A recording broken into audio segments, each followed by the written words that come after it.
Hi,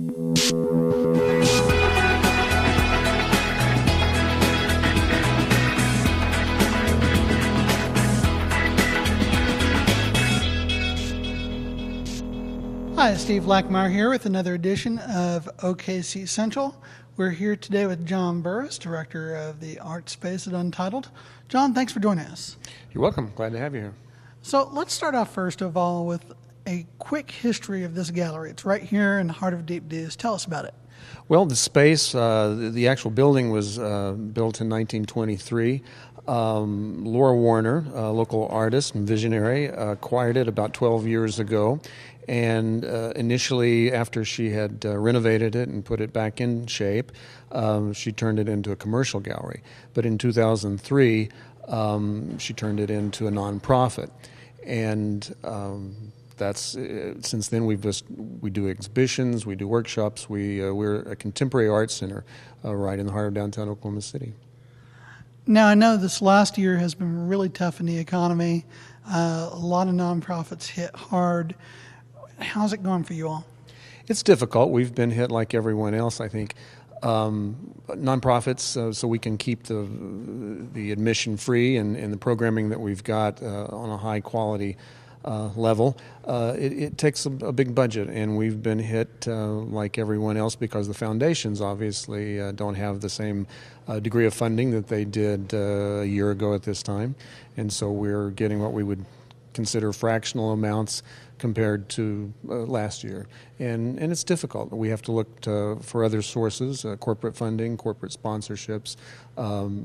Private donations are important to us, too. In fact, our appeal letter that went out in June has been very successful this year by comparison. We sort of worried that the economy would affect that, but it really hasn't. It's been very good, and people are supporting us individually very well. Tell us a little bit about, first of all, I know you still have the screen printing workshops, but this whole neighborhood has changed quite a bit in recent years. I understand you're evolving a little bit with that as well. We are. We do printmaking workshops of all types, lithography, screen printing, a number of different kinds of workshops. We do that on a yearly basis along with lectures, and we change exhibitions roughly about every 2 to 3 months.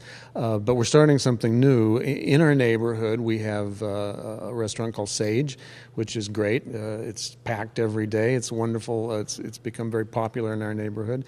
And so we're starting monthly cooking classes. Chef Dave Fouts from Sage is going to be doing these classes. We start at the end of September. And there will be room for 20 students. We have a complete gourmet kitchen upstairs in the loft apartment here at Untitled, and that's where we'll be doing the cooking classes. So that's kind of interesting, and that does integrate, the neighborhood. We support Sage real well, and they've come to us with a good idea for classes, and so we're doing it. Now tell us about the next exhibition you've got coming in. Next exhibition is by a Nigerian artist named El Anatsui, and we were very lucky. We were going to pick up an exhibition that was on loan, going to be on loan to us from Kansas City, from the Belger Arts Center. And when we went there, there was a small exhibit of El Anatsui's work. And when I say small, that means 3 pieces, but the pieces are gigantic, 17 feet, 20 feet wide by 12, 15 feet in height. They're sort of, how to describe them, they're like tapestries, but they're really wall relief installations. We got in touch with the artist, and he agreed to loan them to us for a 2-month exhibit. And it was just what they call one of those sudden opportunities that really worked in our favor. And we're excited about this because we have interest we've had calls from Santa Fe, Houston, different places of people saying they're coming all the way, to see this show because it's just very rare that he's not in major museums, on the East or West Coast. When does that start? That opens September 18th, goes through November 7th. All right. Well, thank you for joining us, John. For all your latest downtown development news, visit my blog, okccentral.com. For all your latest news, weather, sports, and business news, go to newsok.com. For all your festivities, restaurant listings, way to go. In the coming months, downtown Oklahoma City might be described as going back to the future. In its earliest days, All of downtown streets carried two-way traffic that shared space with streetcars that took passengers all over the central city.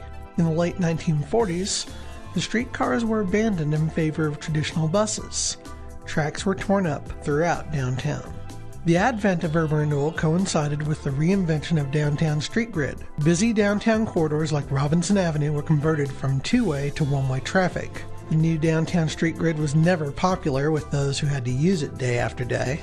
Some complained about the one-way streets. Others complained the new wide streets were dangerous for pedestrians and more suited for an airplane runway. Construction of a new $750 million Devon Energy headquarters is providing the funding for a makeover of downtown that will restore one-way streets to two-way traffic and provide for safer travel for pedestrians.